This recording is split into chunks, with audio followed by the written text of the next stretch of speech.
Hola, ¿qué tal a todos? Bienvenidos a Desde Cero a Ingeniero. En este video vamos a hablar sobre inductores en serie y paralelo. Como ya hemos visto en circuitos resistivos y circuitos capacitivos, muchas veces es conveniente reducir un arreglo de componentes a fin de obtener uno solo que cumpla con sus características. En este caso, poder reducir estos tres inductores a uno solo, igual aquí abajo. Por lo tanto, con base en el video pasado, vamos a tratar de deducir cómo podríamos hacer esto. Imaginemos que en el tiempo cero cerramos este circuito y se genera una corriente en dirección convencional de la corriente de positivo a negativo. Pero vamos a analizar paso por paso esto para poder nosotros deducir algo que nos ayude a lo que queremos encontrar. Supongamos que la corriente llega en primera instancia a este punto, al inductor 1.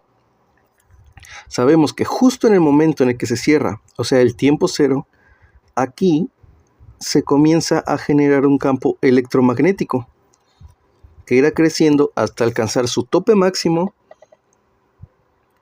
y va a permitir que la corriente fluya como si nada. Pero justo en este momento, este campo electromagnético genera una fuerza contraelectromotriz de la misma magnitud que la fuente de voltaje. Por lo tanto, justo aquí no permite que pase la corriente. Recordemos que la definición que le dimos a la inductancia es la capacidad de un inductor de oponerse al flujo de corriente. Pero sabemos que esto no va a perdurar para siempre. Una vez que esta bobina alcance su tope máximo, va a permitir que toda la corriente fluya, comportándose como un cortocircuito. Entonces llega aquí, en el momento cero no puede pasar, pero supongamos que ya llegó a su pico máximo, entonces permite pasar aquí la corriente. Ahora se topa con el inductor 2. Se genera en ese momento en el que llegó la corriente aquí un campo electromagnético que, como comienza a cargarse, no permite que fluya corriente a través de él hasta que alcanza su pico máximo. Una vez que este inductor ya alcanza su pico máximo, deja fluir la corriente y llega al inductor 3. Este comienza a cargarse. Justo en el momento en que llegó la corriente, no permite que fluya entre sus terminales hasta el momento en el que alcanza su tope máximo. Justo cuando esto llega a su tope, va a permitir que toda la corriente fluya por este lado. Con lo que se cierra el circuito y ya con los tres inductores completamente cargados, todo esto se va a comportar como un vil alambre, permitiendo que fluya toda la corriente que nos pueda proporcionar la fuente de voltaje. Por lo tanto, si vimos que aquí tiene que esperar a que este cargue para poder pasar a esta bobina, aquí esperar a que esto cargue para poder pasar a la bobina de acá y esperar a que esto cargue para poder regresar a la fuente, y como la inductancia es la capacidad de oponerse al flujo de corriente de una bobina, podemos decir que la inductancia equivalente va a ser la inductancia en L1 más inductancia L2 más inductancia L3. Algo así como una suma de todas para poder encontrar una equivalente. Pero como hasta ahora nosotros hemos sacado esto como deducción, necesitamos algo que nos ayude a corroborar que esto sea correcto. Y ya que en este momento yo no cuento con las herramientas para hacer un experimento, vamos a recurrir al análisis matemático. Como este es un circuito en serie, la misma corriente va a fluir aquí, aquí y aquí. Y recordando que el voltaje en una bobina es igual a la inductancia por el cambio de la corriente con respecto al tiempo, así que yo podría utilizar fácilmente esta expresión para corroborar lo que aquí dedujimos. Voltaje en el inductor equivalente va a ser igual a la inductancia 1 por el cambio de la corriente con respecto al tiempo, más, pasa acá, inductancia 2 por el cambio de la corriente con respecto al tiempo, más inductancia 3 por el cambio de la corriente con respecto al tiempo.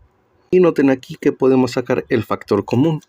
Así que podemos reescribir esto como inductancia 1 más inductancia 2 más inductancia 3 por el cambio de la corriente con respecto al tiempo, porque todo esto es un circuito en serie y va a fluir la misma corriente.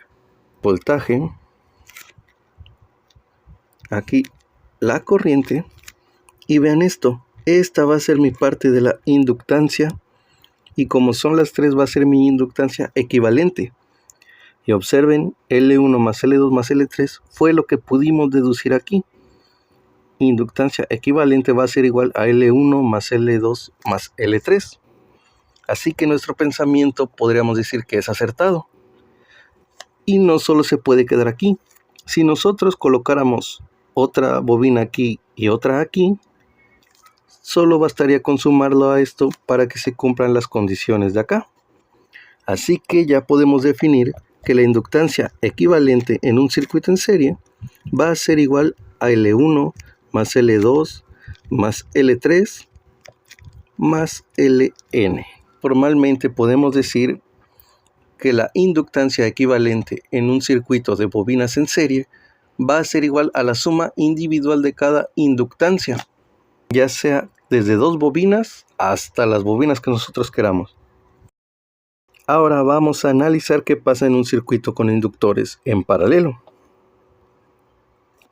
Imaginamos igual que aquí en el tiempo cero cerramos, comienza a fluir la corriente y tengo aquí todo este nodo. Al estar en paralelo sabemos que el voltaje en cada elemento va a ser el mismo y la corriente que salga de la fuente va a ser la misma corriente que regrese, siguiendo la dirección convencional de la corriente. Entonces vamos paso a paso. Una vez que la corriente pasa el switch, va a tratar de ir por aquí, y al mismo tiempo por aquí, y al mismo tiempo por acá. Y obviamente justo en ese momento que quiera pasar por cualquiera de las bobinas, aquí se genera un campo electromagnético, aquí otro, aquí otro. Y ese campo electromagnético nos induce una fuerza contraelectromotriz de la misma magnitud de la fuente de alimentación, que no va a permitir que por ninguno de estos fluya corriente. Pero ojo, esto es solo justo en el momento en el que nosotros conectamos, o sea, el tiempo cero. Y conforme cada una vaya llegando a su tope máximo, va a ir dejando pasar la corriente. Pero sabemos que estos no son switch, o sea que poco a poco va a dejar ir fluyendo corriente, hasta que aquí se alcance la corriente máxima. Por lo tanto, conforme pase el tiempo, por aquí va a dejar fluir un poquito de corriente, aquí otra y aquí otra, poco a poco alcanzando el tope máximo.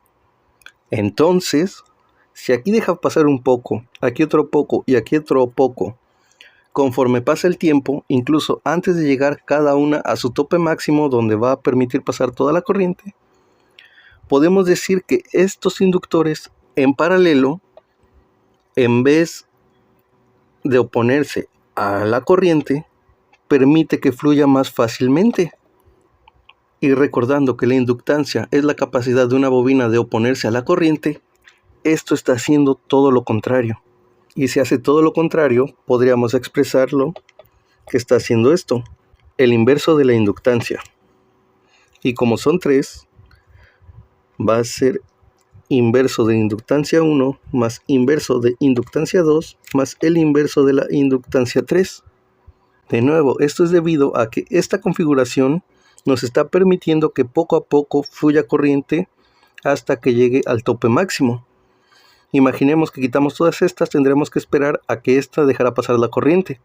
Pero como tenemos las tres en paralelo, cada una aporta su granito de arena para que esto se consiga más rápido.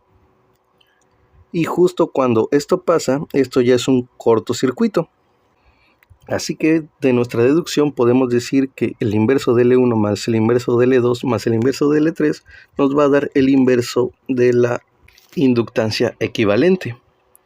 Pero de nuevo, necesitamos algo que nos ayude a corroborar que nuestras deducciones se pueden cumplir. Así que al ser un circuito en paralelo y cada una de las bobinas va a tener una corriente, vamos a trabajar con la fórmula de la corriente en un inductor. Esta nos dice que va a ser igual a 1 sobre la inductancia por la integral desde el tiempo 0 al tiempo del voltaje con respecto al tiempo, más la corriente que tenga la bobina en el tiempo 0. Si nosotros aquí quitamos esto, suponiendo que cada bobina en el momento de analizarlo está descargada, vamos a poder escribir que la corriente en la bobina equivalente va a ser igual a 1 sobre la bobina 1 por la integral desde el tiempo 0 al tiempo del voltaje en el tiempo con respecto al tiempo, más 1 sobre la inductancia 2 por la integral desde el tiempo 0 al tiempo del voltaje en el tiempo con respecto al tiempo, más 1 sobre la inductancia 3 por la integral del tiempo 0 al tiempo del voltaje en el tiempo con respecto al tiempo. Y noten esto, tenemos como factor común integral del voltaje con respecto al tiempo, así que podemos reescribirla de esta manera. Corriente en la inductancia equivalente va a ser igual a 1 sobre L1 más 1 sobre L2 más 1 sobre L3 y todo esto multiplicado por la integral desde el tiempo 0 al tiempo del voltaje en el tiempo con respecto al tiempo. Esta va a ser nuestra parte para la corriente, este va a ser la parte del voltaje, por lo tanto todo esto va a ser la parte que nos ayude a describir la inductancia equivalente.